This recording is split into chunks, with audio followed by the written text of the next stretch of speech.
Welcome to the Midwest side, those groups, this narratively driven podcast, you'll have a fun ride. I'll be in fall, we get your boss, dice rolling below, in the swamp, never stolen, no, to the Dogs of Warcry. Dogs of Warcry is a podcast from the Mortal Realms, focusing on Warcry, a fast-paced, cinematic skirmish game by Games Workshop. Join us for discussions on gameplay, rules, lore, painting, terrain building, campaigns, and events. Welcome to Dogs of Warcry. In Episode 6, we'll discuss the new Warcry Grand Alliance books and share our thoughts on what they bring to the game. My name is Josh, and answering the call with me this week is Paven. How are you, man? I'm doing great. How are you? I'm doing great. We've got a lot of interesting material to go through tonight. I'm excited about it. Yeah, we were talking about it before the show. I think I've doubled my stack of Warcry books in the last month. Yes, definitely. Like we are knee deep in content, and I'm loving it. Yeah, lots of juicy tidbits to try out the next time we get together and play games. Yeah, can't wait. Let's kick it off with the Forge of Mithraxis, our hobby progress segment. Josh, please tell me, what have you been working on? I've done a little bit, not as much as I'd hoped, but I did go back to the drawing board and try a different color scheme with my K-Knight Shadow Stalkers. I can go a little bit more in detail of that when we get to our Circle of Paint Challenge section. However, my 3D printer had been on leave for a while just because things slowed down quite a bit and I didn't need to be using it as much, but I got it dusted off and going again this last week or so and got some nice bone-themed columns and statues printed off to use for Warcry or Age of Sigmar. So I'm excited about that. Working on the Warcry Arena next so we can have some pit fighting with the new rules that are coming out in Tome Champions 2020, as well as some of the quests that we covered in our last episode. How about yourself, Paven? Well, tell me more about this arena. Like, what does it look like? Where did you get I guess maybe the STL file? Yeah. Where did it come from? So there's actually, for the last year, I think it was probably, September 2019, when they came out with the arena battles in the White Dwarf, people started picking up the Playmobil Arena, Roman Arena from Legos. I was going to ask. Yeah, but it became popular enough that, well, in Europe you could get it for a decent price, but in the United States it was sold out, and people were buying them like for $250. So somebody finally came up with the files, and I've seen a lot of people have printed them off and painted them up, and they look great. So Now it's my turn. So it's the 3D printed version of the Playmobil Coliseum. Yes, correct. Cool. Yeah, I was wondering if that was related to that weird thing our hobby did where we took children's toys and repurposed them for our Bloody War game. Exactly. Very cool. Is it printed now, or is it printing? Is it in the process of printing? In the process of printing. Yeah. Okay. All right. Cool. And those bone columns and statues. What inspired you to get print those guys? So this is a website called 3D Hexes, and the person makes and sells a lot of STL files. Every year, he's got some great sales with a lot of interesting terrain, and there was a Halloween bit this past year that had a bunch of these interesting gates or statues. So I picked it up because it was a great price, and I was like, oh, well, these columns and stuff would be great. We were talking about Los Valorum, and I thought, oh, that'd be some really good scenery for a death-themed city, but they could also work for Ossiarch Bone Reapers or some other death-themed areas in a Warcry game. Yeah, great, cool, all good stuff. Yeah, all right, yeah. I'm gonna jump into my hobby progress. If you don't have anything else to share, no, please go ahead. Okay, so I think I've made some meaningful progress. So I finished basing my first 1,000 points of Scions of the Flame. I buckled down and I got them all glued on there. There wasn't too much to do. I mean, basing goes quickly once you have it, what your scheme is. And I end up with like a purple kind of ground, like texture ground, with like a gray cobblestone on like part of it. I'd use the technique where you kind of like tear up your rolled textured base, and then so you have like different textures or different materials on the base. And so I threw some skulls on there because it's Warhammer, and then some tufts on top, and I think it looks okay. I mean, you don't want to go too crazy with basing. Like the whole point is the miniature, and they're the framing for the miniature, and I think they do that serviceably enough. Great. So yeah, 1,000 points done. Lock it in. The Awesome. warband, the initial warband is done. That felt really good to cross those guys over the finish line. Oh yeah. I then made very token progress with my next 2 initiates, and then I decided to switch gears because I didn't have the hobby mojo to continue to paint those guys for no particular reason I understand. But I switched into painting the dungeon terrain out of the catacomb set. And I got like 5 pieces done so far, and I want the dungeon to be tied to the warband, so I also went with kind of a purple and a stone and bronze and iron and bone, depending on the material, and I think that looks really good for terrain. It would be Awesome.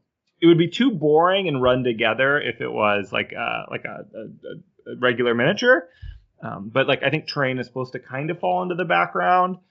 So I think I like that purple and then the bone contrast, and then you have some interest, and it's quick.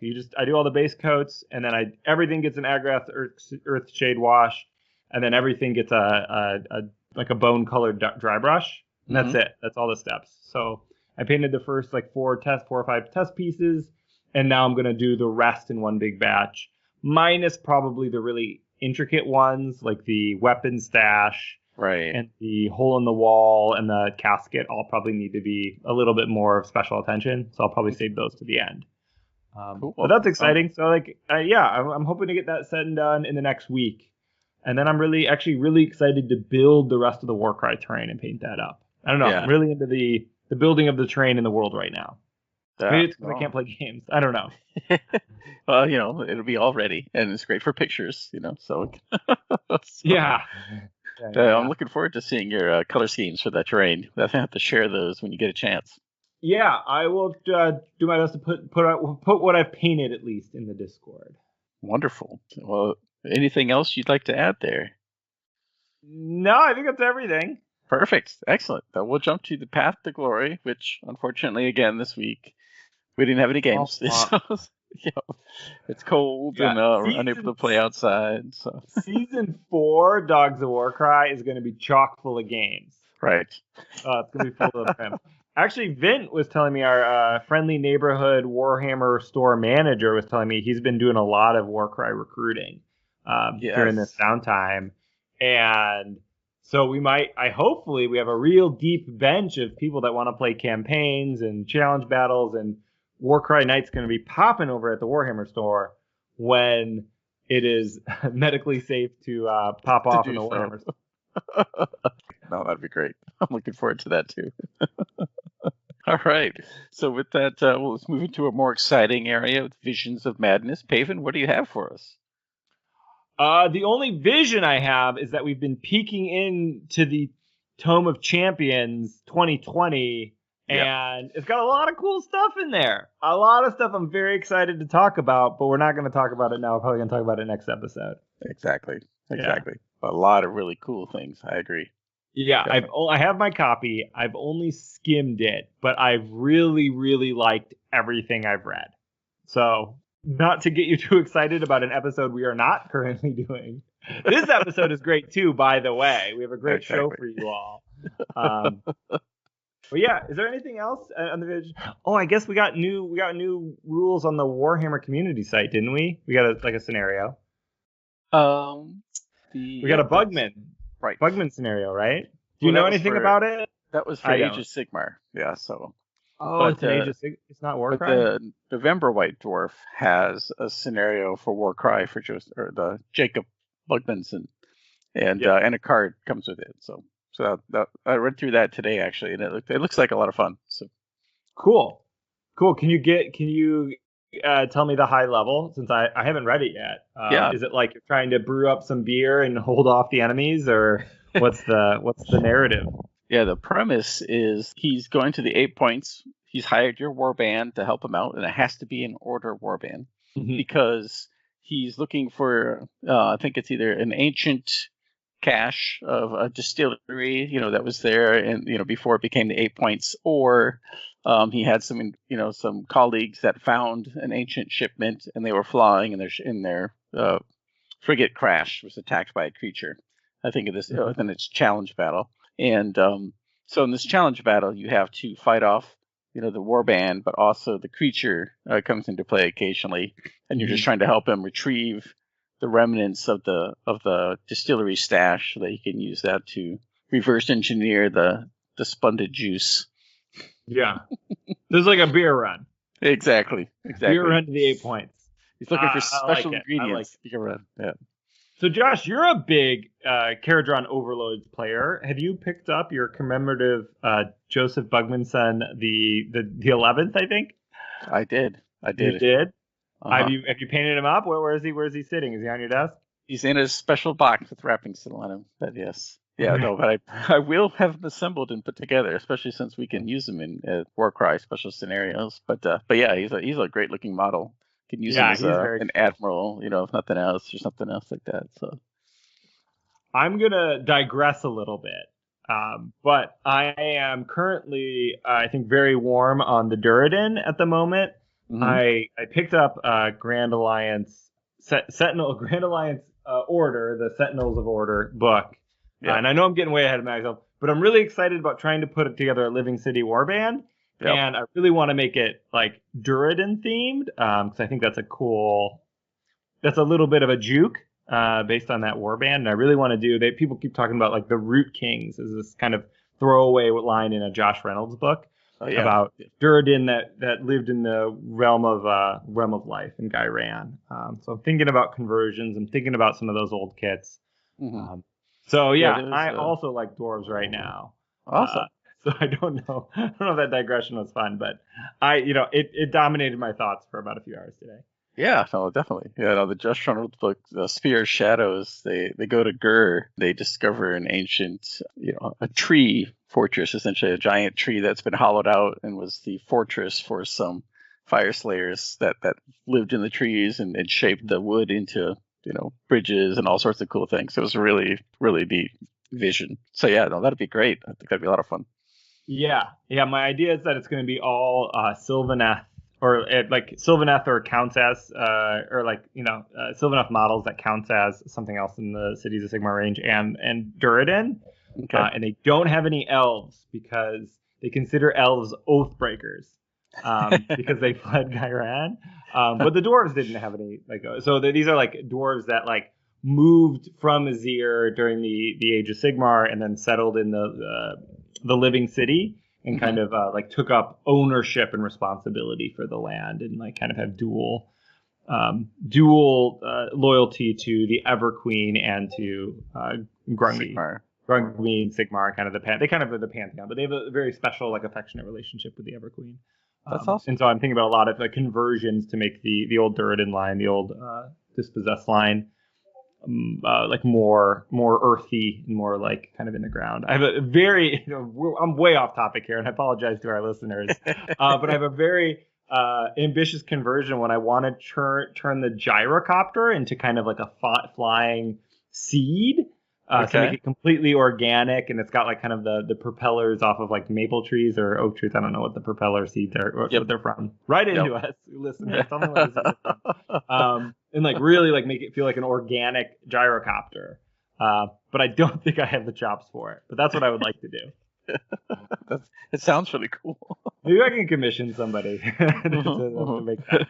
So I just don't know how to begin. The gyrocopter is so mechanical. Yeah. I don't know. But it's got a nice pod shape.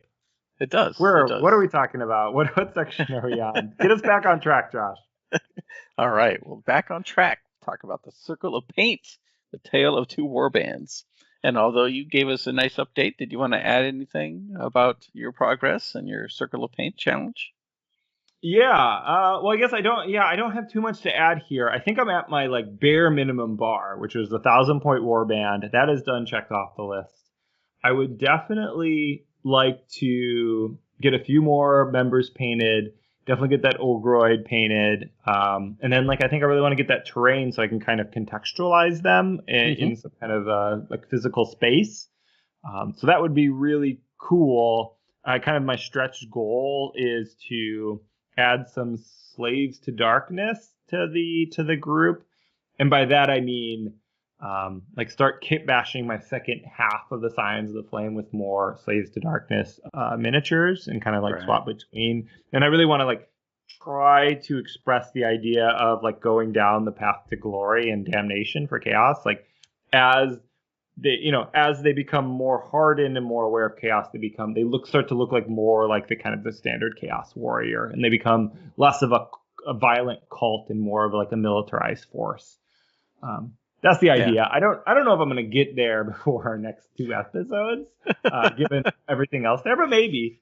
Maybe. I think the easiest on ramp is probably the Warhammer Underworld's Slaves to Darkness Warband, but that's not coming out, I think, until January. Yeah. You might have time, but depends. Yeah, it depends how much extra overtime we give ourselves. Right. Exactly. Well, with that note, with my progress. So as I kind of alluded to, I had started it from scratch on the color scheme. I had seen some, various paintings throughout the webs and tutorials, which, inspired me to go back to a color scheme I had been thinking about originally, but didn't want to paint my K-Knight Shadow Stalkers too much like I had done my AdMech. And I was like, well, no, they're good colors. So I'll go ahead and paint my Shadow Stalkers with similar colors. So I used my airbrush to kind of give them the cloaks more of a magenta color that fades into a purple blue and then to black at the ends where it kind of becomes shadows. And I like the transitions, and I think it's looking well. Looking like it's going to work out well. And but I need to start doing the rest of the base coats and then start moving on to the important things, the highlighting and shading and everything else. So I definitely need to make more progress on that. But I'm much more motivated now that it's looking closer to the vision I was having. So that's great. Good news. Are you doing like a test model, or are you trying to like batch them all out at once right now? Yeah, I got my initial 1,000 points and I batched it all out with the airbrushing. So now I'll move to a brush for the rest of the work. And I figured, we'll do all the airbrushing, make sure they all look consistent, and then now I can move to the brush and get the rest of the job done. Okay. Yeah. Awesome. Have I asked you what you're thinking about for basic? I know you had some crackle paint on there last time I looked at them, but I didn't know, were you going to go, since it sounds like the color scheme is going to be pretty dark, are you going to go for like a lighter base? I haven't decided actually, so I kind of went with a earthy, cracked basing, to suggest that perhaps they're in the catacombs in some of the more earthy cave system area. One of the things I think like you and Eric do well is you put a lot of more interest on your bases, and some of mine have been fairly bland in the past. So I'm still trying to think of, okay, well, do I make an interesting color, but what else can I add? Maybe some tufts of grass, or maybe some additional details to break up the, just the monotonous, single layer. There's a little bit of variation in the crackle and other stuff, but I definitely want to go with multiple tones of color to kind of break it out and maybe echo a little bit of what's in the cloaks flowing around, but also maybe have it look darker on the edges, like they're coming out of the shadow. But I've got to think about it a bit and maybe do a practice on the one I painted up originally. All good ideas. Yeah, I sometimes struggle with bases because they look different, especially when I'm testing them out, just because they look different after they have a model on top of them. Like you're like, oh, like I didn't need all of that. Like a lot of that like work I did is like lost, right? Like it's supposed to just be, in my mind, it's supposed to be like kind of framing. It's not supposed to be like its own diorama on there. Mm-hmm.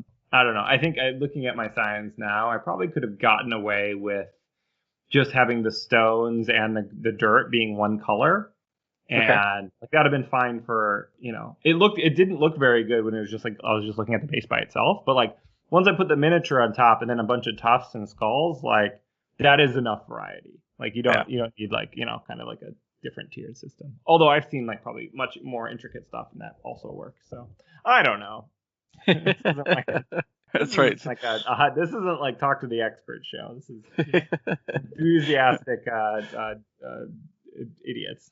And we'll share. And if you guys have ideas out there, let us know. Yeah, hit us up. We're always got room for improvement. So.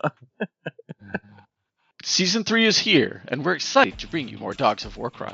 We'll be discussing new warbands, the starter box Catacombs, our ongoing games and narrative play, and keeping you up to date on our Circle of Paint challenge. Thank you for the encouragement, and we hope you enjoy this episode of Dogs of Warcry. Please share your ideas and feedback with us as we travel the 8 points together.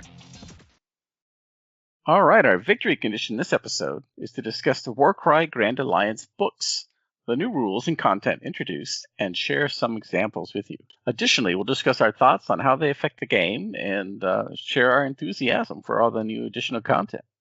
All right, Paven, you want to get us started in the Grand Alliance books? Yes. So I thought we'd kick it off with kind of the thread that's through all of them, which is it changes up warband composition and comes at you with some new rules and new ways to build our warbands. I would say these are much more flexible and really exciting for the kind of combinations, both narratively and tactically, you could take. Yep. And so the biggest change is heroes and allies. Josh, do you want to give us a rundown for how those work? Definitely. And one thing the books do mention that this particular change does overrule what's introduced in Monsters and Mercenaries, the allies section there. Essentially, the allies stays the same, but they've introduced a new category called heroes, where you can now take other models that have the leader rune mark and have them in your warband.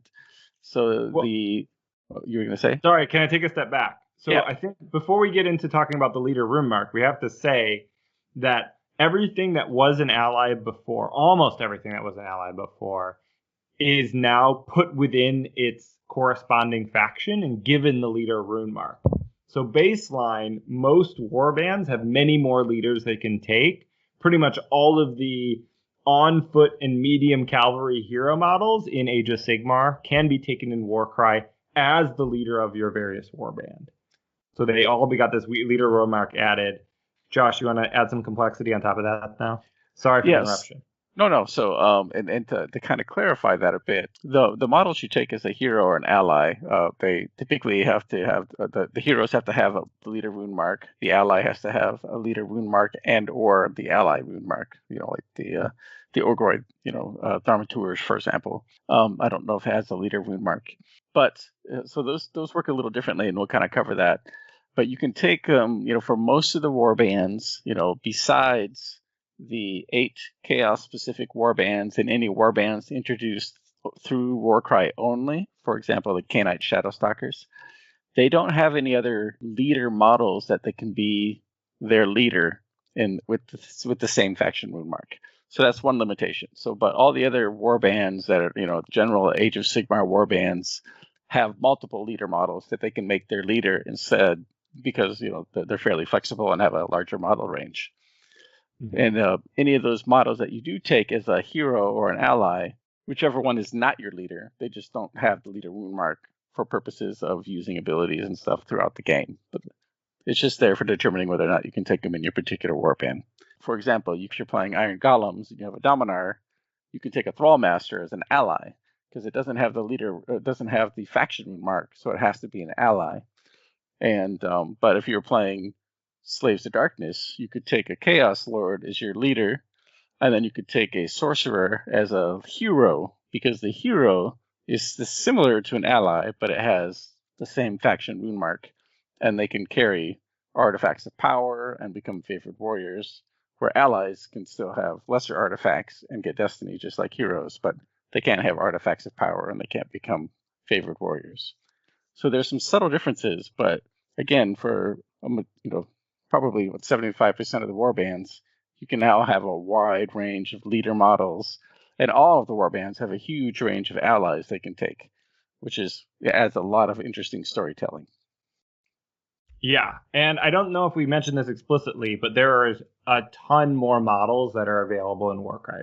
Pretty much I think I mentioned everything that isn't on a giant monster has pretty much rules in Warcry and can be included either, as in the faction as a hero where they live. So, mm-hmm. Adding the Stormcast, Dracoline, Riders, heroes to the Stormcast faction, or as an ally in any of the other Order factions. So you can have, Fire Slayers with Idoneth Deepkin allies, Idoneth Deepkin with any of the Cities of Sigmar heroes. There's a lot of combinations available.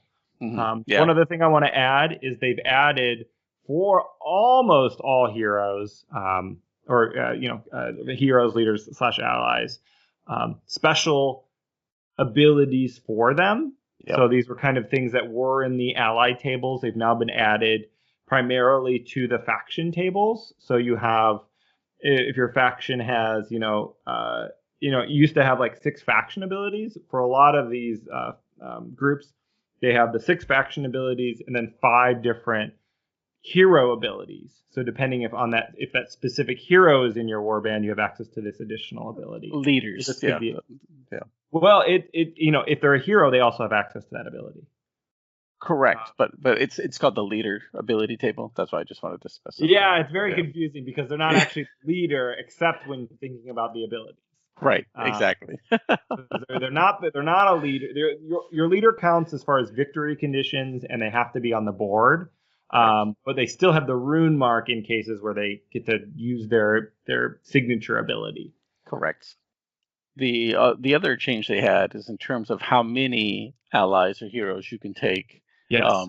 For open play and match play, you can have 1 in your warband, and for narrative play, you can have up to 3. You get 1 per 2 dominated territories. So you have to have at least 2 before you get the first one. Yeah. So they did revise that. Before you could take up to 6. It was 1 per dominated territory. So yeah, which is a lot of heroes to pack into your. Because you still got to pay the points, and they're pricey. So yeah, I like it a lot. I like these changes. There's a lot of great models that you have access to. There's a lot of big models like I want to call it the Carcadrak, the Chaos on Carcadrak. That's like a huge beast. And also the Achillean King you can take, which is like the main mounted hero for the Iden of Deepkin. So there's some beefy boys that have action in Warcry. Yeah, go ahead. Blood Knights and for the Free Guild, there's the trying to remember the name of those Griffin Knights. Demogryph Knights. Yeah. So I mean they're huge, but so now you can take mounted forces, add a lot of more interesting warbands. That's for sure. Are there any interesting allies or new allies that you want to call out here?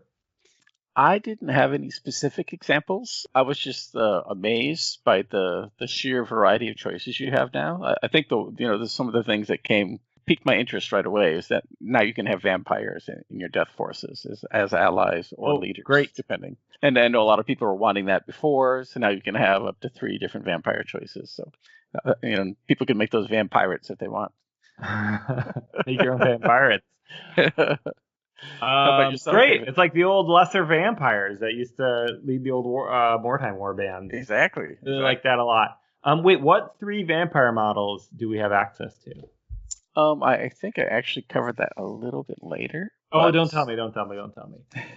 We should mention, listeners, and I don't think we have a very organized trail of thought here, but we're doing our best.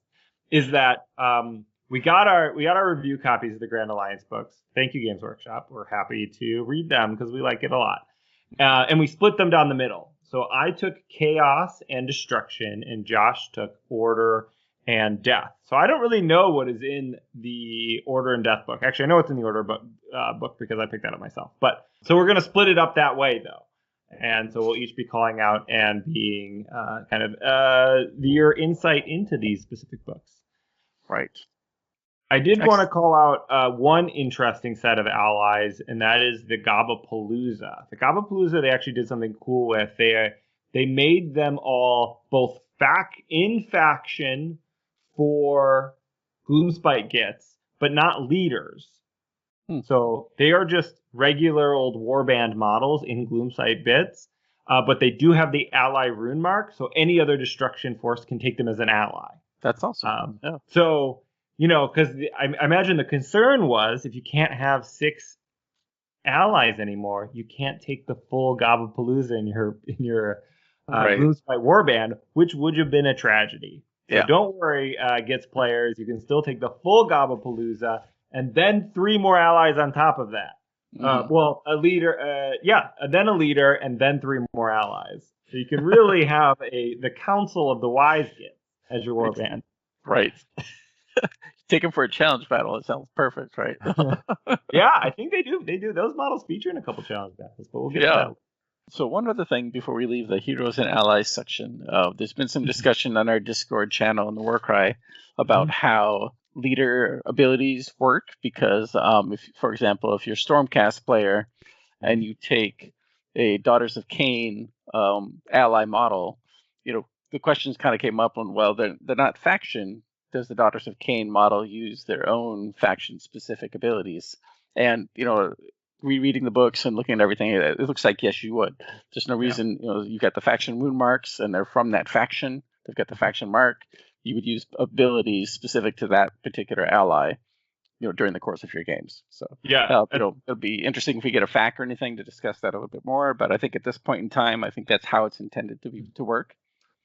I think the rune marks make it, I think, pretty clear that you still retain all your rune marks even if you're taken as an ally. You don't gain any new ones. You don't lose any old ones. So you can take, heroes generally they can use whatever the general ability that their faction has. They'll have access to that one, whether it's some spirit song for the Sylvaneth, and then they'll have their hero ability. Not all heroes have abilities, but they'll have their heroes. So you have access to two kind of new abilities by taking the hero. Yeah.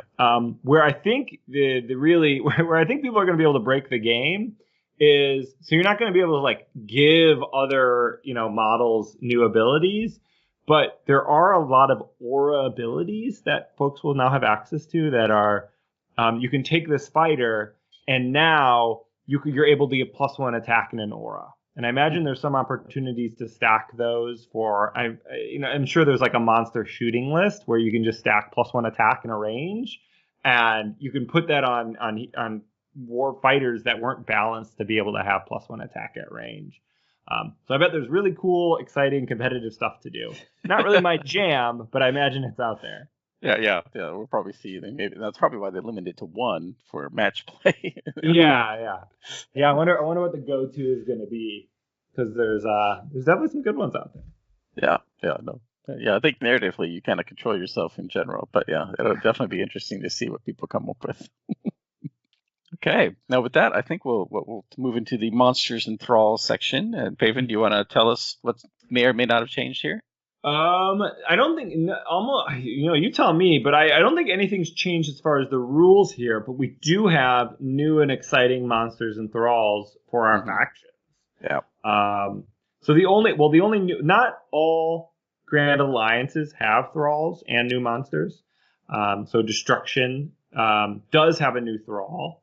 It is trolls. So all Destruction factions can start taking trolls as a thrall on their list. And if you remember, thralls, they take up a spot in your roster. You pay points for them, but they don't. I don't think they. I don't know. I've never used thralls before. I don't think they get destiny. Nope. I think they can still get injured, but they're kind of they're beasts.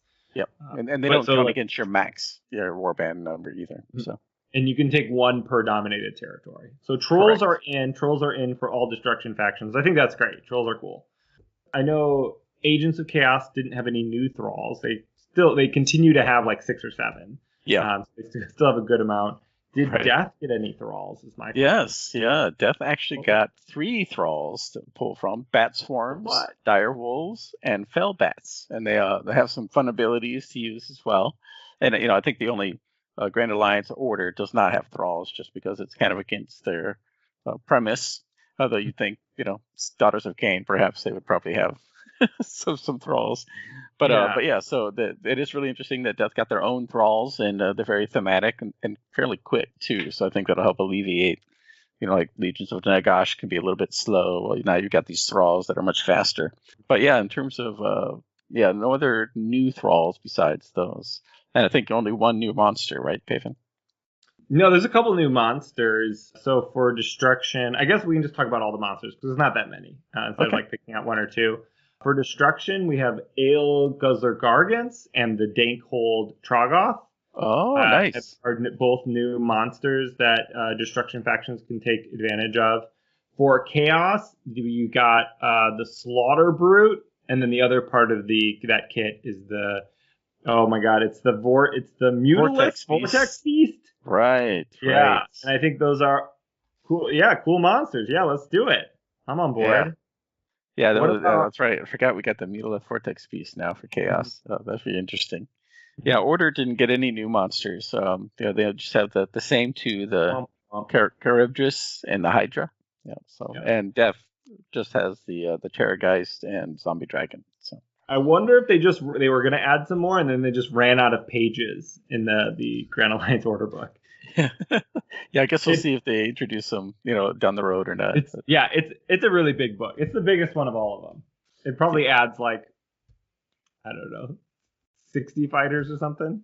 Yeah, quite a bit. That's too many. That's too many. But the Cities of Sigmar section is massive. It's huge. Yeah. It's like 5 pages. It's like, you get real terrible. Okay. Yeah, so it's a lot of interesting content there to explore in terms of the new thralls, especially for Death, I think. The trolls are going to be vicious. Yeah, I don't have any trolls despite all my destruction forces, but maybe it's time to break down and get some. Okay, I might have some spare trolls if you need them. Spare trolls? Where'd you have all these trolls from? I have a friend that got out of the hobby like 10 years ago, and he dumped all his orcs and goblins and Eldar and lots of stuff on me. So I've got a bunch of spare orcs, goblins, and there might be some troll bits in there, goblin riders and other stuff. So all right, maybe I'll hit you up for some bits later. Yeah, exactly. Let's talk about warbands. Excellent. Okay, so why don't you start with Chaos? Yes, all the Chaos warbands got updated. The ones that were released as part of Warcry actually got the least amount of changes. So these books, I think, primarily collect the Age of Sigmar related factions and expand them. Of course, the Chaos aligned warbands can take advantage of all these new allies that are available. Right. I'm off topic here, but so I want to talk about the Slaves to Darkness because there are a couple really cool things that got added to the Slaves to Darkness. The first I want to call out, this isn't really a tactics show, but the Chaos Lord on foot seems bonkers on paper.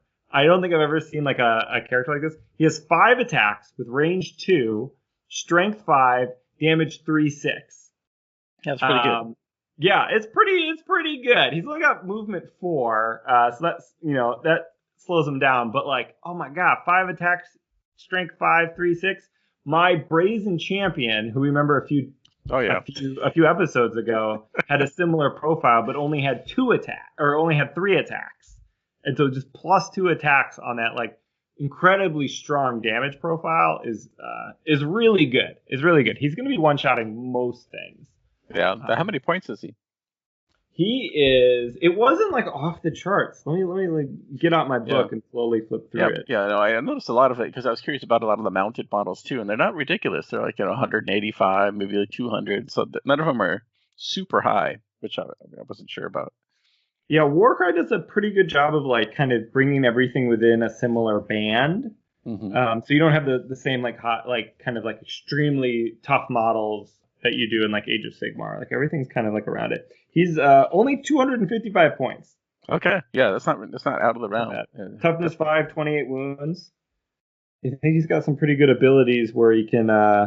He's got a triple where if you take down an enemy by attack, they can make a. He has access to this triple, which is Champion of Darkness, which is a fighter can use his ability only if an enemy fighter has been taken down by attack made by them this activation. He's going to be able to do it. He's got a killer profile. And then you get a bonus move action and a bonus attack action. So you get Rampage on a triple if you just kill a model. Yeah. I think it's very good. But actually, all of the Slaves to Darkness heroes have that model. So other things I want to call out for Slaves to Darkness is you got Varengard can be a leader, hero, ally. So the Varengard of the Bloodwind Spoil. Yeah, we got rules for them. They can play them. They can be in your warband. Right. Not as bonkers as Challenge Battle Varengard, which is good. So they brought him in line, made him reasonable. I think he was 6 attacks and then 5-10 damage profile. He was beefy in the challenge. Yeah. So he's more in line. 310 points. Still very good. 4 attacks, 3-5 damage. Still very strong. 35 wounds. So a really great leader. Maybe a disgraced Varengard that's having to scum it up with the Slaves to Darkness warbands. Or put them back into shape. Yeah. I mean, these are like some of these characters, like Chaos Lords, are supposed to be leading like huge battle hosts, and so I always have to come up with a reason in my mind why they're like part of like a small ragtag warband. Mhm. Like they're like down on their luck, or they're on a secret mission or something. Right. Other guys I want to call out for Slaves to Darkness is the Chaos Lord on Karkadrak. Just that huge monster. Can be a hero or a leader. Got a pretty good profile, lots of big bucket of wounds. Oh, yeah. And all of the Chaos Knights. You can take the Chaos Knights, you can take the champion as a leader, and you can take the regular Knights as regular Knights. So everything from that Slaves to Darkness Start Collecting box is playable in Warcry, and I think that's very cool. Yeah. I remember talking to, right after all the cards came out for all the new warbands, talking to a player who thought it was like pretty disappointed that, all these new models that Slaves to Darkness just got weren't actually playable in Warcry. Mm-hmm. So now we've, I guess, corrected that. Yep. Almost 1 year later, and now we got them. Yeah, So, it seems that's like good. they just the Switch, and they're just like, yeah, you play with everything. we're not gatekeeping this game anymore. Right. Cool. So that's it. That's all I wanted to say about the Slaves to Darkness. Probably my next, if I had access to this many models when I was selecting my Chaos Warband I wanted to play, I probably would have gone Slaves to Darkness. Sure. Yep. That makes sense. But I'm super happy with my Scions of the Flame. I don't regret it. I think the Scions are great models. But these guys are next. These guys are next someday. Uh-huh. Especially with the kit bashing you got to do. That'd be some great Oh opportunities. boy! Oh my God! Infinite projects. Yeah. All right, take me away, Josh. What do you want to talk about? An Order Warband? So Order, I think I have to talk about the Cities of Sigmar because they definitely added the most warband content and flexibility in this category. We all got a snapshot in the White Dwarf for Hammer Hall, but now they've introduced the rest of them, and I'll just list them off real quickly. There's Hammer Hall, the Living City, Greywater Fastness, the Phoenicium, Anvil Guard, Hallowheart, and Tempest's Eye. And they've done something that's really clever, where they've allowed the entire model range for all of the Cities of Sigmar. You can pick and choose whatever you want. For each, city, there's a specific fighter list of abilities, and then there's a specific leader list of abilities, with their own rune marks for that particular city. And so you can pick models from wherever you want, whatever, dwarves or elves, or mix them up, and then just say they're all from this city and use those abilities throughout the battle. So obviously the rune marks will limit which abilities you can use, so you may want to be careful about choosing models to fit the rune marks and the abilities that you'd like to use in your warband. But an infinite range of possibilities. You've got anything from flagellants and priests to, all of the wood elf range, the dark elf range, the dwarves. It's amazing. All the free guild models, like I said, the Demigryph Knights, really have a unique range of options. I don't think there's a witch hunter specific leader, but I definitely think you could make one of the free guild or mage characters, to be your witch hunter party, from the Order of Azir, running around the 8 points if you wanted to. Pretty exciting stuff to go for. Yeah. Very excited for Cities of Sigmar always. I think I'm going to try to make my Living City dreams a reality. And if there's any models that you have that don't perfectly line up to a model that GW sells, you can find such a close approximate, because you have all of these different weapons, you have all of these different races and different combinations. And I was looking at Dwarven Quarrelers, which could correspond totally fine to the other Dwarven ranged unit. Use those rules. Yeah. So it's really great. And you called this. Custom. Didn't you think they were going to do all the Cities of Sigmar? And I was like, nah, they're not going to do them all. Yeah. And, I didn't you were right. know they'd do it like this. It's good though. Yeah. I figured they had to. They introduced one. They probably had to do the rest. Yeah, and they it's super extendable. If you want to come up with a new Har-Karan list, right? You just need to release the abilities. Yep. Yeah, exactly. Because they have the sorceress, they have the dark elf models. So yeah, like you said, you would just have to come up with a new list of abilities that might be a little bit more unique and run with it. Yeah, and a lot of in Age of Sigmar, a lot of the cities have specific allies they can take, not as allies, but as every fourth unit can be Caradron Overlords, or every fourth unit can be Sylvaneth for the Living City, or every fourth unit can be Stormcast. I think all the cities share that one out of four can be Stormcast, and you can still replicate that kind of system with allies. Yep. So, like, for my Living City army, which it lives as a twinkle in my eye, I'm going to take one Stormcast ally, either the Hallowed Knights or the Gyran Guard, both of which have Stormkeeps in the Living City, and then one Sylvaneth ally.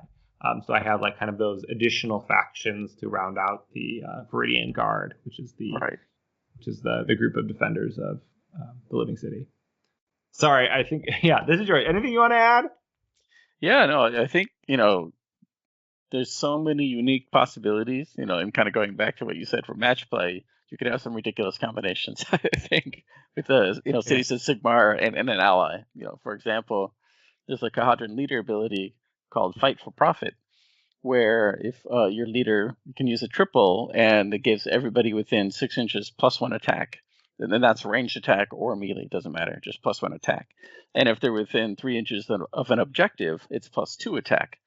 And so if you think about all the additional range options, like if you take a whole bunch of the Wood Elves, or and you add this, this model to your warband and use that ability, you got range and extra attacks with range. So like you said, there's a lot of combinations you can do, but a lot of flavor you can add just to make it unique storytelling wise. So. Yeah, there's definitely a version where you take like that one to give the +1 attack, and then you take the Raptor with the long strike crossbow that just has the one attack that does a ton of damage. Right. And then so you add, like, it's a multiplier there, and then there's a marksman in Cities of Sigmar that's similar, that has the one high damage attack.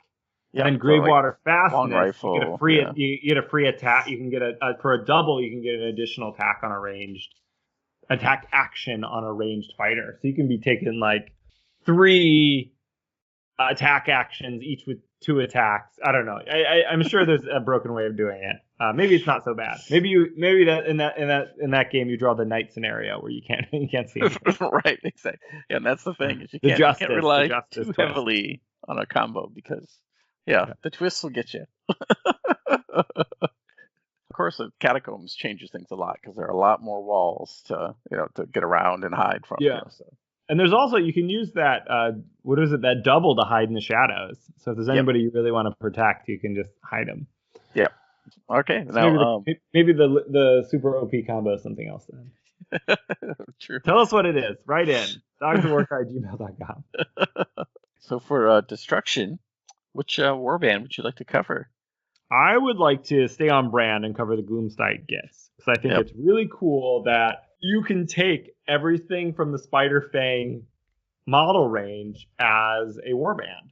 Yeah. So it's something that wasn't available before, but you now can take Spider Riders, and they're a cavalry. You can take the Scuttle Bus, which is the Spider Fang hero on Giant Spider, and you can even take the little Web Spinner Shaman, which is the small magic user that comes with the Arachnarok kit. And guess what? You can already take the Arachnarok Spider as that it's a monster, and we've had that one for a while. So like all of it, from the like lowly Spider Rider to the large monster kit, is available in a Spider Rider warband. So I think that's just really fun, and you can still take you can supplement it with additional Gloomspite kits. The Spiker, which is like the Gobapalooza character that has like 6 legs and like 7 eyes, that's like halfway turning into a spider. Take that guy as well. Right. So I think that could be a really cool project. I think Paul's in heaven. Yeah. Paul, get on it. Put some, and especially since he's got that converted giant already, the Spider King. The Spider King. It all works. Right. Cool. All right. So for death, I was going to cover a couple of different, just a brief mention that the Flesh Eater Court talks about Lord Splinterbone, who's a Flesh Eater Court character that we talked about in our last episode. That's got a challenge battle and a quest related to him. They kind of flesh him out a little bit here, which is really interesting. And they talk about how his Flesh Eater Courts in the 8 points in the Bloodwind Spoils are kind of distancing themselves from a Nagash. They don't want to be under his control. And they have this kind of an arrangement of neutrality in the 8 points. And now that the death has invaded the 8 points, they're concerned that that could shift the balance in the Bloodwind Spoil. Yeah, so I thought that was really cool that they're continuing to develop that story. Do they talk about, because the Flesh Eater Courts, is big up on delusion. So they have Yes. like a kind of a delusion that comes from the Ghoul King. Yes. How does that delusion play into like their relationship with Nagash and their relationship to Chaos? Well, they said, they kind of talk about, well, all the Flesh Eater courts are a little different since they're not actually dead. But Nagash has claimed them. Some of them worship Nagash as a benevolent deity, some as a wrathful god, and others, just kind of try to distance themselves from him, or don't, maybe just pay homage to him, but don't worship him per se. And apparently Lord Splinterbone is one of the many Flesh Eater courts that have decided that they don't want anything to do with Nagash because they don't want to be controlled. And, so they've migrated, in their madness and set up their own court elsewhere. Yeah, but apparently they'll battle against anybody who comes in their terrain, their territory, but they don't necessarily go out of their way to attack people. So a lot of the Chaos factions have just left them alone for now. But they are worried that now that death is an issue, that Chaos might start hunting more Flesh Eaters. So they have like some idea that they're related to death, but they don't know they're cannibals, right? No, right, exactly. They don't know they're cannibals, but yeah, they do. They think they're just like, oh, we're just an edgy like death worshipping ish humans, regular humans that are in the 8 points and are just trying to get by. Yeah, they don't go into that much detail. About, okay. But yeah, so they kind of leave it up curious. to you to just create that particular part of the story. But the warband I did want to talk a little bit more about was the Legions of Nagash, because while they do add a lot of choices for all of the Death Warbands, this is the one where they add vampires, the Vampire Lord, the Castellan, and the Vargoyle. And Castellan looks like it's a Blood Knight champion or something like that, and the Vargoyle is the more devolved feral vampire type. And so all of these can be leaders for your Legions of Nagash warband. And they added a ton of different model options. So you can take Blood Knights, you can take Black Knights and their associated leaders. You could take a Vargeist, you could take zombies, and 2 different whites. There used to be a White Lord that you could only take as an ally, and now you can be your leader. So a lot of options there, and a lot more mobility has been added to that particular warband. So looks really interesting. I'm just looking at the vampire models on the GW website. So you said Vampire Lord, and then like the Blood Knight Castellan, which is like the Vampire Lord that's like drinking blood off his sword. Yeah, they show a really small picture in the Warcry book. So, but it looks like he's got a high speed. So I assume he's mounted. Oh, the Blood Knight he's champ. the champion of the Blood Knights. Yep. Got it. Okay. And then you have the Vargeist. The Vargoyle is the vampire leader. Vargoyle. He looks like a feral vampire, but okay. Cool. Yeah, I know a lot of amazing amount of options for all the Age of Sigmar armies for sure. All right, with that, let's hop into Fated Quests. All of these books introduce four specific Fated Quests for their particular Grand Alliance. What would you like to start with, Baven? Well, I first want to talk about like where they fit into the experience. And so these Fated Quests are, you can only take them, unlike other Fated Quests, you can only take them if you're part of that Grand Alliance. Yep. And they really fill the gap for, I want to start playing narrative Warcry and I want to go on a quest. You have your Grand Alliance book. Now you can choose any of the Fated Quests to go on, and it should be thematic for your faction.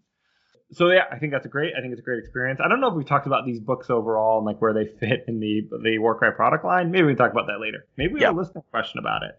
Mm-hmm. But I think we picked one Fated Quest from each book just to talk about that we thought was especially cool.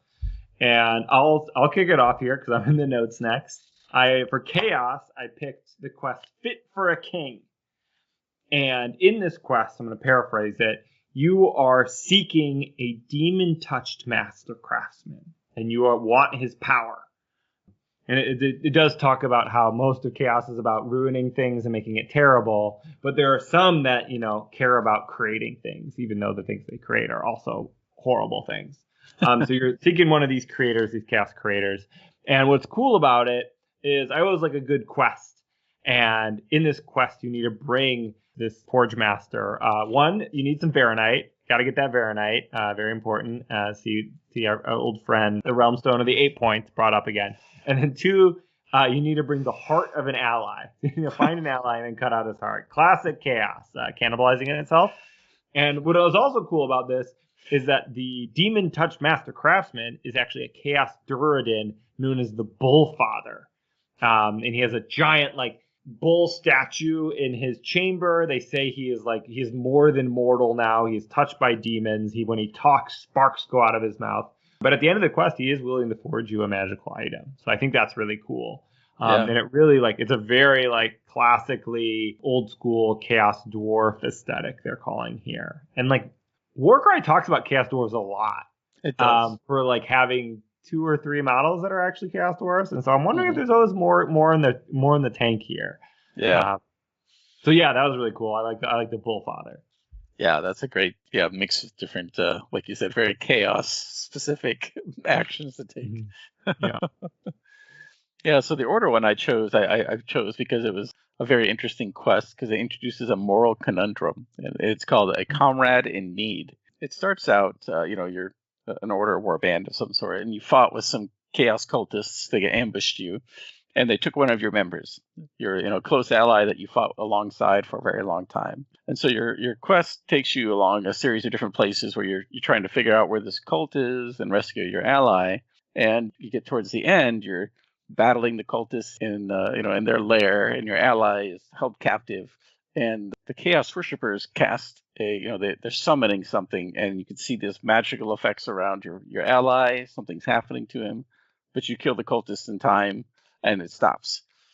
And so at the end of the quest, you're left with the choice of, okay, is he still my ally, or has he been corrupted and I don't know? And you have to choose whether you think he's corrupted or whether he's still safe. And then based on that, it just, honor or glory, you choose. Does he live or does he die? Yeah, so it's really interesting. So it's like, okay, well, what do you think happened? Do you trust him? Do you not? And maybe the rewards kind of give you a hint if anything actually happened or not, but it's hard to tell. Yeah, the order quests definitely have a much different feel than all the other quests. Yeah. They're like, save the day, the quest, as opposed to terrible choices and horrible selfishness. Right. Well, the destruction ones aren't too selfish or horrible. So yeah, well, they have certainly a lighter tone, but they still are pretty mean. But speaking of bad choices, I chose for my destruction quest, A Long Night in Karngrad, Karngrad, excuse me. And your quest, your destruction warband wakes up in Karngrad, doesn't know what happened the night before. The last thing they remember was a brewgit telling them to drink the fungus broth. So this is pretty much Hangover the Fated quest, where you wake up, you don't know where you are, you don't remember what happened last night, and you have to fight your way out of Karngrad because you're an orc warband and you're in the middle of a chaos encampment. And so all of your quests are fighting yourself free, running across steps, getting into hijinks and punch 'em ups. Yeah, and it's just a fun, kind of classically destruction, a little less serious, a little more tongue in cheek, but pretty rambunctious of a quest. And so I thought that one was fun. That is fun. Yeah. Yeah. So Death had a couple of interesting ones I wanted to talk about, but I chose one that's related to vampires because it's a newer unit or model that they've added. But I did want to mention that there's one, and I don't recall the name, but it has to do with you investigating what's happening to bone tithes. And I just thought it was interesting because a lot of the quests, there's at least one fated quest or one challenge battle in the 2 books that I whipped through that are associated with the current events going on in the 8 points that we've talked about. So obviously the Ossiarch Bone Reapers have invaded, and Night Haunt were there as well. And so these, faction-specific quests have to do with some of that storyline that's ongoing. I think it's nice how they kind of tied that together and brought it up to speed with current events. But the one fated quest I did want to talk about was called Blooded Talons. And you're a death warband, and you found out that Neferetta has a vampire who's been acting as a lieutenant to one of the Talons in Karngrad. But this vampire has been discovered, and so you have to go and finish off the vampire so it can't share any information if it's captured by the Talons or any other Chaos warband. So it's interesting because it points to, oh yes, Death has got vampires, Neferetta's pulling strings, even in the 8 points, which is kind of fun. I thought you could definitely design a warband around that, where perhaps you're spreading the cult of Nagash in the 8 points in Karngrad or other locations. But the quest is interesting because you got to chase this vampire around, the city, and when you finally find it, you have to decide what to do with it, and that choice can be, kill it or not, as they often are, and the subsequent rewards. Do you appease Neferata, or do you save the vampire, or where do your loyalties lie? Very cool. I'm glad the vampires are getting more playtime here. Yeah, definitely. That's cool for sure. Excellent. Well, I think this is probably a good point. We're kind of in mid section before we hop into challenge battles to talk about how these books kind of fit into everything. I think there's some associated listener questions, but not really specifically about how the books fit. So take it away. Share with us what you were thinking earlier. Oh, sure. So what are the point of these books? And I think the point of these books is to be on the easiest on ramp for new players and existing Age of Sigmar players to get into Warcry and be close to like everything you need to play your faction. And so what you get is if you have an Age of Sigmar army, let's say it is Tzeentch Arcanites. You have all the rules to play your warband, like all of your abilities, all your fighter claws here. And you also have all of the allies you can possibly add to your army. So all of the other factions, all of the thralls, all of the monsters. You have them all in the same book. And in addition to that, you also have kind of the narrative stuff, which is the name generators as well as the quests and challenge battles. So you have things you can do and accomplish with your warband. So it's all the information specific to your warband you want to use. And I think that's great. You had to buy a couple of products to get the same depth of information. Like you needed your cards. If you wanted Monsters and Mercenaries, you had to buy that publication. If you wanted specific quests, you had to buy Monsters and Mercenaries or a different publication. If you got lucky, you could use the core book. But most other factions, they didn't have access. They didn't have quests in the core book. So I think it actually cuts down on the things you need to buy to jump into the game and expands your access to your toys early in the game. Mm-hmm. I think the problems it's trying to solve, I think these books solve well, and they give us a ton more Warcry content for those of us who really like all of it and want to hear all the quests and want to play multiple factions and want to see kind of the breadth of experience. They really deliver there. Yep.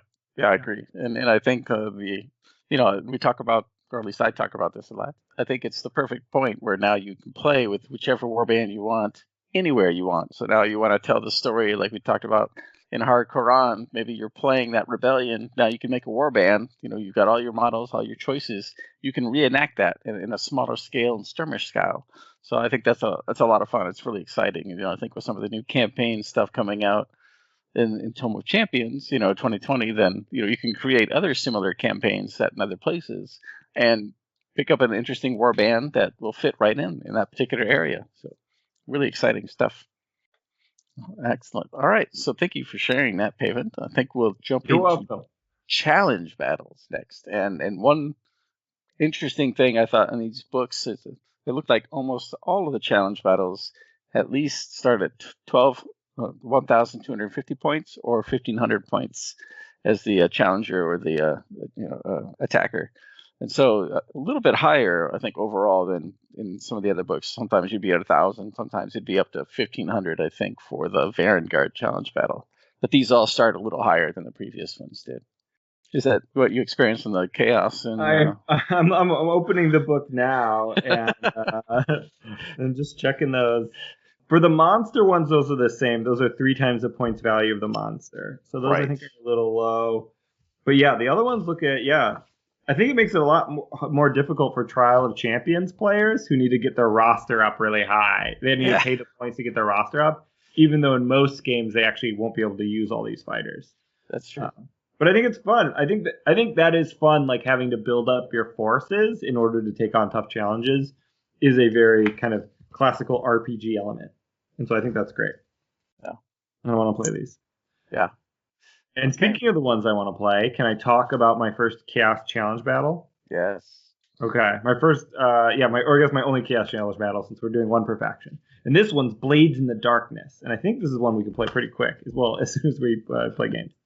And so this one is you have your Chaos Warband, and your legend has spread far enough that you've caught the eye of the High Oracle of Cain Marathi, and she has sent assassins out to kill your leader. And the way this works is the challenger is you use your Chaos Warband as normal, 1,250 points, and your adversary is Cainite Shadow Stalkers. And what's cool about this challenge battle is that it has the special hidden killers rule, where instead of like deploying his regular models on the field, you set up 18 counters, 6 for each battle group, and you move those around, and the adversary moves those around the battlefield. So you don't know where the Shadow Stalkers are, and like there could be feints. It's just like they're moving in the shadows.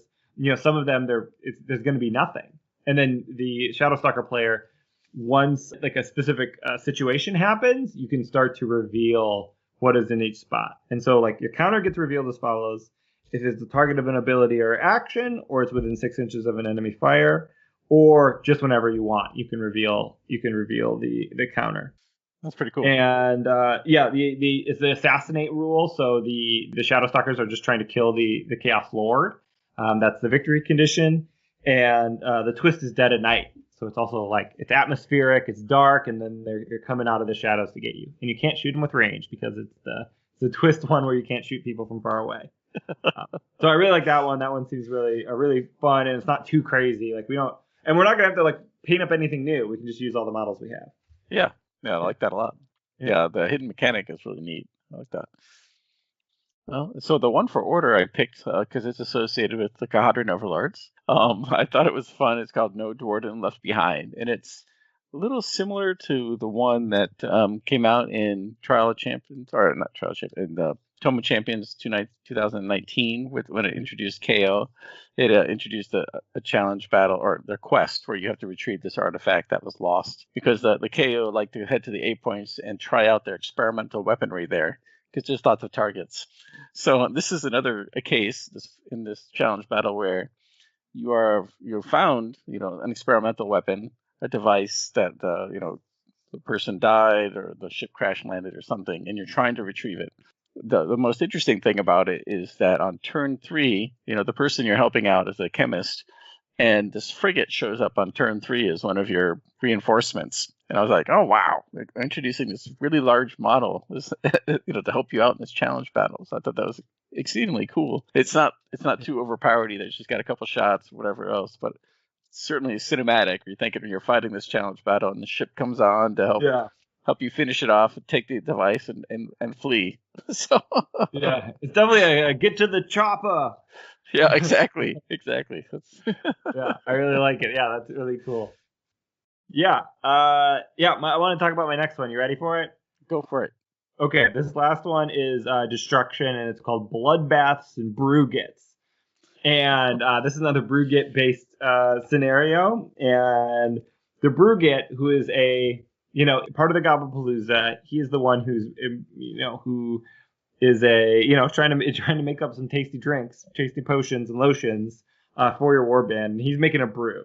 And so your warband's been sent out to gather ingredients while your warband's out getting the ingredients they need. And the ingredients are schnozzlewort and scuttle fungus that you need for this potion. Another warband that kind of smells what's cooking and is going to disrupt your brewing process. And so what you need to do is the Challenger warband is a destruction warband. You get a free Bruget that you can use, and you're going to fight 1,300 points of the adversary. And the adversary is trying to kill the Bruget, and you are trying to get the members of your party that are in different, like in your hammer and your dagger. And you have to run them to the Bruget with the ingredient, and then once all the ingredients are at the Bruget, he brews it and you win. So it's kind of a fun one. I don't know how it's going to play out, but it seems fun. And then you get, as one of the spoils, you get the Bruget's name is Snot Snork. And you get the Snot Snork special, which is kind of got a cool effect. And it's each time the bearer makes a weight action, roll a dice. On a 1, you take die 3 damage. But on a 2+, you can pick the move, toughness, or wounds characteristic of the bear and add die 3 to that. Nice. So you can just, instead of moving, you can just like chug potion and like get really beefed up, like with really huge toughness, and really move is probably good too. Like get a little bit of toughness and a little extra move, and then you're really cooking. Yeah, and it's cool that it like goes by the wait action. It's not like a bonus action or consumable. It's just every time you wait. So you can do that twice a turn. That's awesome. That's cool. Yeah, that's really cool. Okay, so for death, the one I chose is called the Royal Hunt, and this particular challenge battle is one where you have to fight, and you can get the monster as a reward. You can get the Terrorgeist or the zombie dragon. But what I really liked about it is that you're joining Lord Splinterbone again. Lord Splinterbone's back. He's like back. He's here. He's busy in the Bloodwind Spoil. But you're in his court hanging out, and he invites you along on a royal hunt to go chase down this magnificent beast and prove your valor. So you fight, you join him and fight the Terrorgeist or a zombie dragon, and then you get to take that away. So I wanted to mention that because, again, we've got this reoccurring theme with this Flesh Eater Court Lord, and it's pretty cool. The other interesting one I thought... Wait. I got a follow-up question. Yeah. On the Royal Hunt. Is this scenario more doable than the previous Terrorgeist zombie dragon scenario? Well, so it doesn't have the summoning effect at all. Doesn't have the definitely summoning. Right. Okay. Right. Yeah, no, there's no special summoning rules. But because that was a specific challenge battle with the zombie dragon itself. So this one, it's either or, and you just have the cards for it. But yeah, don't have to worry about it too much, fortunately.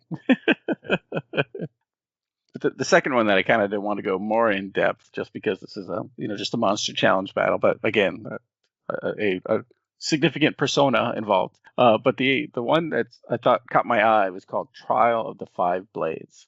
And your warband is searching for an ancient tomb of a long dead king whose soul has somehow been kept from Nagash. And so Nagash has sent you there to go find the barrow and release the soul of this great king so that he can be put to use.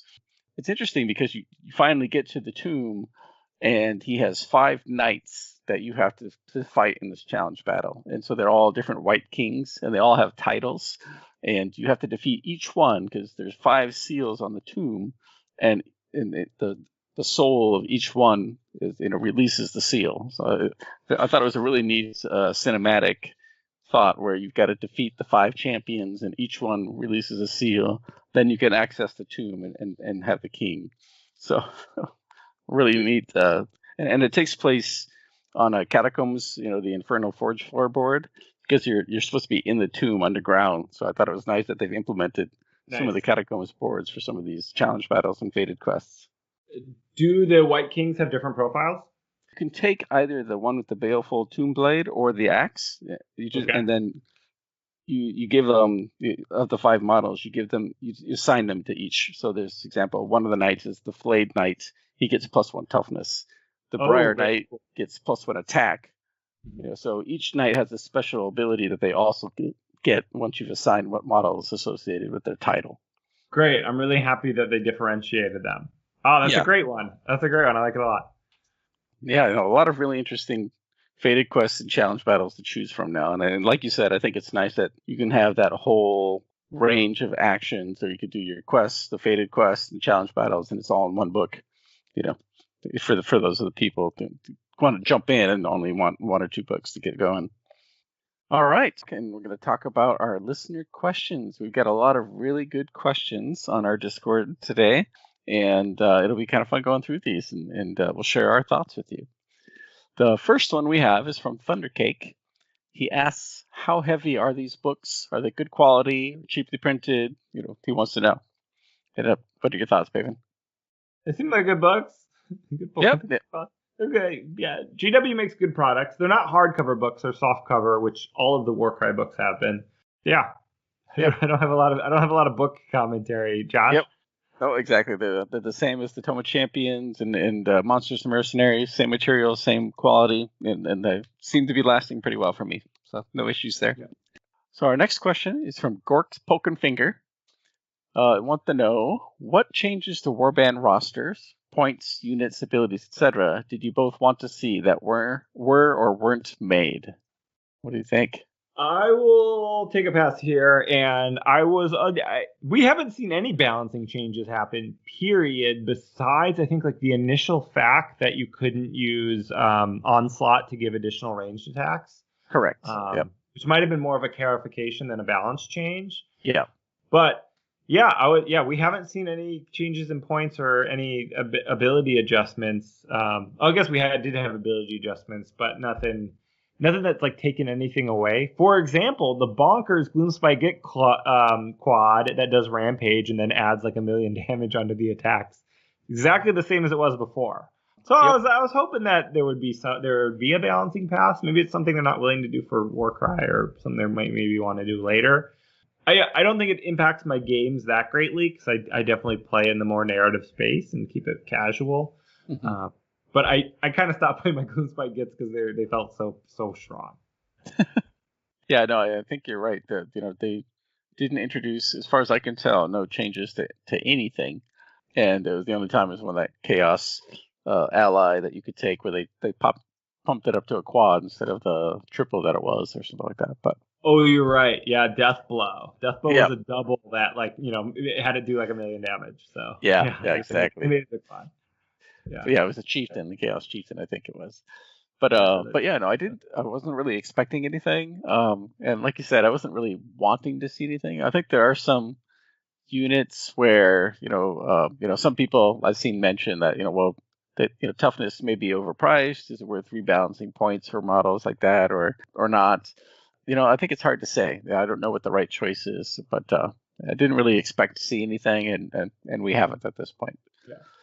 It's definitely positioned as a narrative game as opposed to a tight competitive game, and they kind of treated it stuff like they just give us more things to play with in our own games rather than like kind of honing in on a very tight experience. But I'm curious. Like I've never played like a straight match play game or done a match play tournament, so I'm wondering what the experience is like there.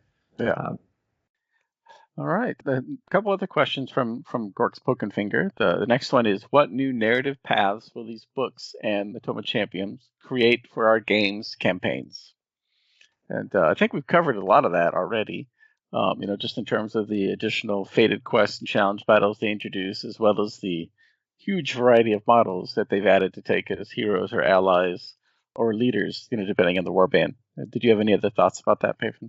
Yeah, I think the biggest avenue is the amount of models you have access to tell your own warband's narrative. Like, adding, because you have access to like all the heroes in the game. So if you want your Nighthound army to have a vampire leader and he's the king of ghosts, and you want to tell that story, you now have access to the models to do that. So that's really great. So the last question is, how would you make Rotbringers viable, since the Grand Alliance book didn't do much? Since you've got the Chaos one, I'll punt that to you. I've never played against Rotbringers. I didn't look at the rules. I don't know. Okay, I'll flip to the page and I'll give you my hot take. I think they added, if I recall correctly, they did add more models that you can take than were in the original cards. But I guess my go-to would be, what issues are you having with that particular warband, and then maybe choose an ally or a hero to help mitigate some of the trouble or add flavor. Yeah, I don't know. These guys seem cool. They're great models. I don't know what the I don't know what the specific complaint is. Probably like low movement or like cheap models. I think thralls help you a lot. Yeah, I don't have an opinion on trying to balance. Yeah, I definitely think you'd want to rely on thralls to help with some of the mobility. Like I did, I used to take the Reaper, the Furies, the Harpies rather. Yeah. The Chaos Furies. They're good. They're fast and they cheap. Yeah, exactly. So our next few questions are from PM Zig Price. Do we think the meta has changed at all with these books released? I don't know. Yeah. This is the Warcry meta rundown. But I mean, I don't know. Are we still the only Warcry show? We might have to be. There's a lot of YouTube, presentations, but I don't know in terms of podcasting. I don't know. You want to take this one? I think we speculated a lot that we think this will change the meta, and there's probably some sick combos out there, but we don't know what they are. Yeah, exactly. And it'll be hard to tell, until people are able to actually start playing games again and more competitive basis. I think meta is usually associated with more competitive games. Yeah, and what combos we might end up seeing.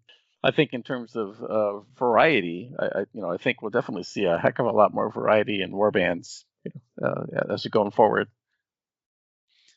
The next question is there any indication how often these Grand Alliance books will be released? Is it going to be an annual release like Tome of Champions? And I don't think so. I think this is a one-off thing for the Grand Alliance books. I think Tome of Champions is our annual update, new content, etc. But in terms of, when they come out with the next new AOS army, how are they going to implement those new models, warbands into the current selection? I don't know. Whether they'll be in Tome of Champions or maybe they'll release a subset of cards and abilities, or that'll be interesting to see. Do you have any thoughts, Paven? Yeah, I don't think we'll get a new GA book until we get a Warcry 2.0. I think that's when these are kind of more like battle tomes, I think, as far as the release schedule is. Right. So I agree with you there. It is a very interesting question: is how do they add new warbands? I mean, they've done this in a couple of ways: either community articles or white dwarves or card packs. So there's a lot of ways they can add new ones. It does make it a little awkward where. Like what do you need to buy to start playing the brand new Age of Sigmar faction? Whether it's I don't know, insect people. Yeah. What does that take? So actually, they did in some of the newer battle tomes when skirmish was around. They did add some of the new skirmish rules in the battle tomes for that faction. Like Path to Glory, skirmish. So maybe they'll do the same thing for maybe they'll add the Warcry specific abilities and information in the battle tomes. That would be very cool. I certainly like Warcry a lot more than I like Path to Glory. Yeah. Especially as an on-ramp. Yeah, but it makes it like it's a weird sell for somebody that just wants to play Warcry that they have to buy the Age of Sigmar Battle Tome, which has a lot of information that isn't quite related to Warcry. So I don't know. I don't know what they're going to do. Yeah, good question. And then the last question is, would it be better to pick up the new Grand Alliance book first or the new Tome of Champions? What book adds the most to the game and should be prioritized? I don't know. What do you think, Paven? Depends what you have. Do you have a lot of Chaos miniatures? If you have a lot of Chaos miniatures, I think Agents of Chaos will get you.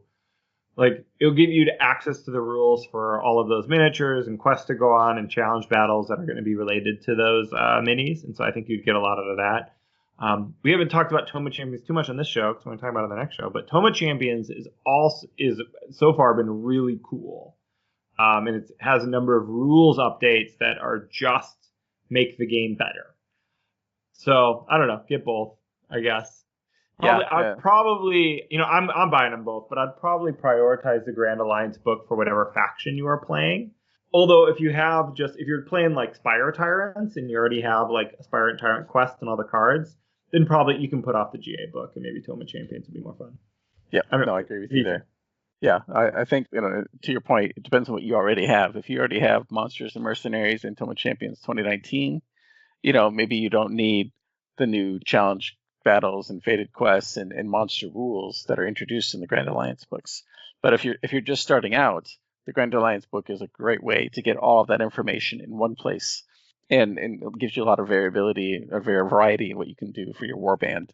But again, eventually you want to pick up the Tome of Champions just for the additional trial champions and campaign setting. But yeah, so I think it depends that if you're more of a beginning player or have a new warband, the battle tomes might be your best first choice.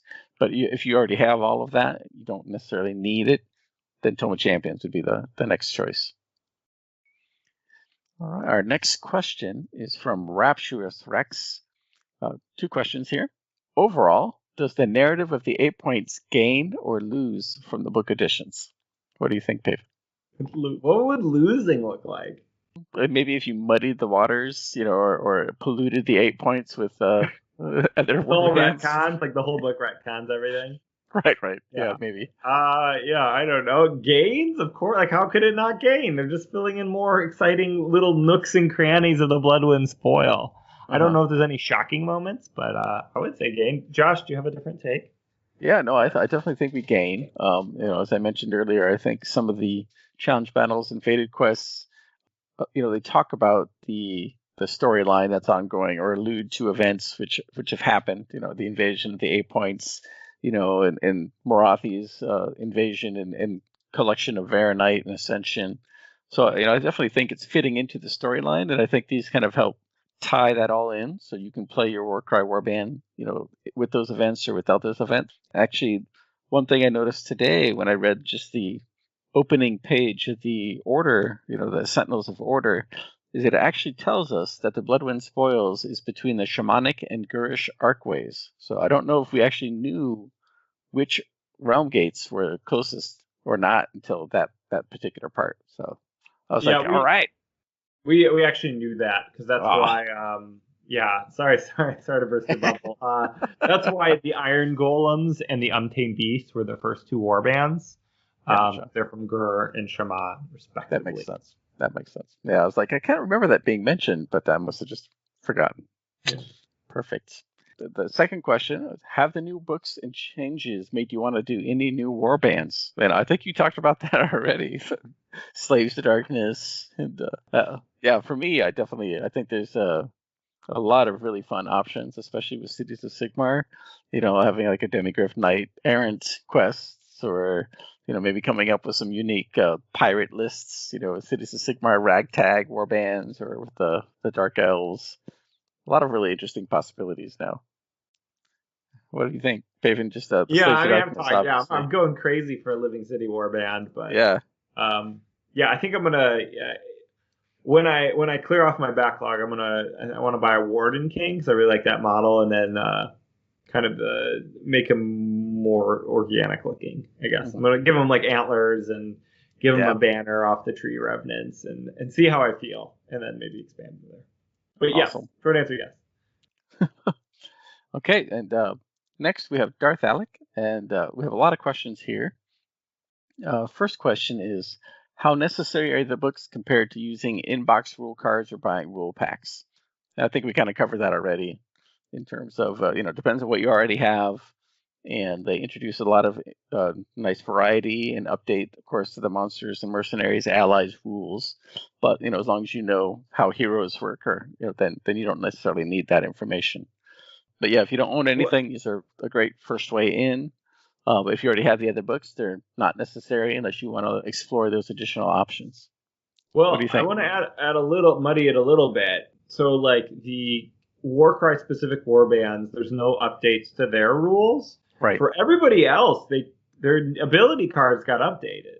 Yeah, because they have the new leader. Around, they got additional abilities. So it's kind of like if you were playing, I don't know, Skaven before, it's kind of necessary to get the Chaos book. And your cards are still good, but at least the fighter cards are still good, but the ability cards are not need an amendment in order to fully. That's a great point. Yeah.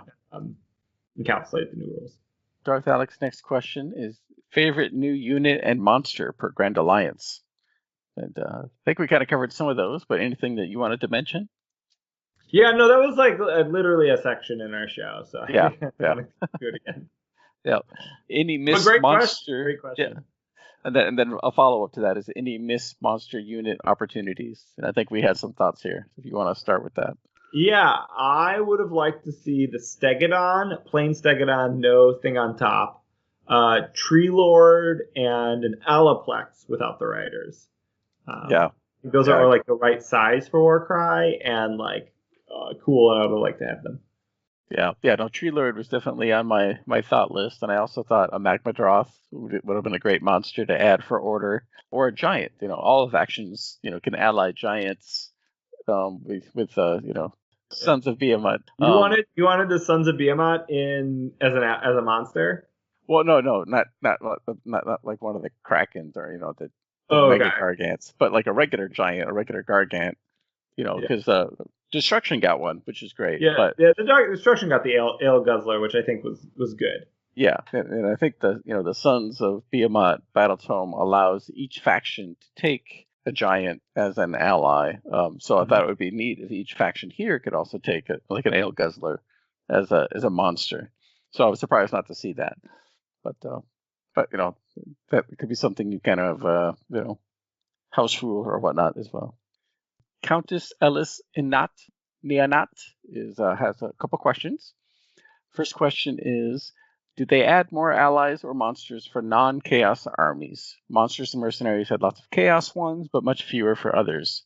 Mostly wondering about Daughters of Cain, personally, but others as well. Because the Daughters of Cain was limited to the Hag Queen and Slaughter Queen for allies, or Stormcast for Idoneth, Warhydra and Carhibdris for monsters. So I think we covered this already. They add a lot new heroes, which are allies with your faction rune mark. So you can add a lot new heroes to your warband. There are also all the order allies could be added to your warband. However, the monsters did not change. And for order, yes, correct. For the second question, any catacomb-specific things in the Alliance books? And I saw a few Fated quests or challenge battles do use the Catacomb Infernal Forge Floor map as part of them. But other than that, nothing specifically in the two books I read through. How about you, Paven? Yeah, you get a scenario here and there that are a catacomb specific scenario or dungeon games. Yep. Also, something to note is I think this is across all the Grand Alliance books, but when for the Fated quest to create the terrain map, they are using the above ground terrain plus some of the dungeon scatter terrain to make all of those maps. So they're assuming you have catacombs instead of assuming you had the previous box. Gotcha. Nice. I think that's cool. Yeah. No, because I have those now. Right. I never had the original starter box, so I always had to be inspired by the terrain card and then piece together my Azerite ruins. Very nice. All right. Next listener question from Ben B. Silas. Have you guys played the scenarios featuring Gotrek and Jacob Bugmanson? If so, what are your thoughts on them? I've not played them. I have read through them both, and they look like very interesting quests. There's actually 2 different challenge battles with Gotrek, I believe. And then I just read through Jacob Bugmanson's today. How about you, Paven? Do you play them at all? Or no, I haven't played them. I really want to play the Gotrek one. Those look really fun, especially the one where is it the chaos? You're just trying to kill Gotrek, and he's such a monster in that scenario because he's already crazy. He's got crazy rules, and then he gets additional activations in that one. Yeah. And so I think that's really fun. The other one is if you're ally, if you're an order band, you're with him and you're fighting all these different beasts that just keep coming. Yeah. So he has waves of monsters. Yeah. Those are both really good. I think what holds me back from a couple of those challenge scenarios is I don't want to do them until I have all the miniatures I need for them painted. Right. So sometimes it's hard for to get the exact things I need if they don't fit into an existing project. Yeah, that's part of the reason why I picked up the Age of Sigmar objective terrain pieces, because a lot of those featured in challenge battles in Tome Champions 2019. So I was like, all right, now I got it. So okay, and our last listener questions are come from Scripps. Is there any reason not to buy the new Alliance books? If, for example, if you have the cards in the Mercenary Allies book and pick up the new Tome Champions, you won't find anything you need in these. Again, I think we kind of touched on this with one of the previous listener questions, but anything else you wanted to add per comment? Yeah, there will always be value in these books. I think if you only have a Warcry Warband, Chaos Warband, if that's the only miniatures you own, you'll get less value out of these books, but you'll still get your entire list of allies and monsters and that you can take to supplement that warband. So that's cool that you'll have all of those rules as you want to make additions to that warband. And you also get access to all these Fated quests and all of these challenge battles, which are just fun opportunities to play more games. So that would be the lowest value, and I think it's still pretty good value. Yeah, I agree. Yeah, I think the only reason you wouldn't is, obviously if you don't have the money to spend on multiple products at once, what do you prioritize? But again, as you said, I think there's lots of value in each one, because you get different perspectives and different stories narratively from each faction, from each alliance. And I think that's a lot of fun. But, just in terms of having everything in one book for a particular, Grand Alliance that you might be playing, I think is highly convenient. Less books that you might have to cart around. Yeah. I think each one of these books is better than Monsters and Mercenaries. Yeah, because it has the monster rules, it has their stat cards, and it has a quest a challenge battle where you can get that one. I think they're it feels like a cooler product. Yeah. Great. Well, that was all of our listener questions. Again, thank you everybody for submitting questions. We're always interested to hear what you have for us and what you're interested in hearing about. Paven, do you have any last thoughts or comments you wanted to share? Nah, I'm good. It's a great episode. Great job, Josh. Thank you, listeners. If you want to check us out, come hang out with us at the mortalrealms.com/Discord. Me and Josh are both somewhat active in that community. It's where we're going to post our hobby progress as it comes up in the hobby progress, the hobby time room. It's a nice community. Come hang out. Josh, you also man a couple of our social medias. You want to talk about those? Yep. Yeah. So we definitely have dogsofwarcry@gmail.com. If you have any questions or thoughts that you'd like to share with us, we'd be happy to hear about them. And we also have a Twitter, Dogs of Warcry. But we'll occasionally post and share information there as well as the podcast. But you're always welcome to ask questions or share your progress and warbands with us at that Twitter. Great. Well, thanks everybody, and we'll talk to you next time. It's time to put a muzzle on this episode. If it was a good dog, support the show with a positive review on iTunes, sharing it with friends, joining us for hobby discussions at themortalrealms.com/Discord, or leave a tip at themortalrealms.com/Patreon. More content is available at themortalrealms.com and on Twitter at Dogs of Warcry. Welcome to the Midwest side, those ruthless, narratively driven podcast you'll never turn right. I'll be in fall. We get so fast, dice rolling, roll low in this funk, never stolen, roll slow to the Dogs of Warcry.